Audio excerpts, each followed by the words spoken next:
এই ঘটনাটা আমার এক বন্ধুর সাথে ঘটেছিল যখন সে তার গ্রামের বাড়িতে বেড়াতে গেছিল। সেদিন রাতটা ছিল অদ্ভুত শান্ত। ঘরটা অন্ধকার, শুধু জানালার বাইরে থেকে আসা হালকা চাঁদের আলোটা ঘরে পড়ছিল। হঠাৎ সে টের পেল ঘরের ভেতরের বাতাসটা যেন কেমন ঠান্ডা হয়ে যাচ্ছে। সে কম্বলটা শক্ত করে টেনে নিল নিজের গায়ে। ঠিক তখনই তার মাথার ওপরে কম্বলের ঠিক ওপর দিয়ে কেউ যেন নিঃশ্বাস ফেলল।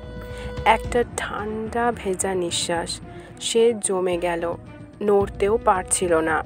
আর তখনই কম্বলের নিচ থেকে একটা ফ্যাকাশে শুকনো হাত আস্তে করে তার মাথার চুলগুলো ছুঁয়ে দেখল।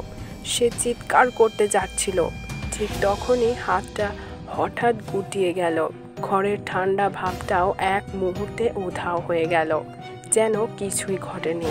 পরের দিন সকালে বালিশে সে দেখতে পেল একটা গভীর হাতের ছাপ, যেন কেউ রাতভর তার মাথার পাশে বসেছিল।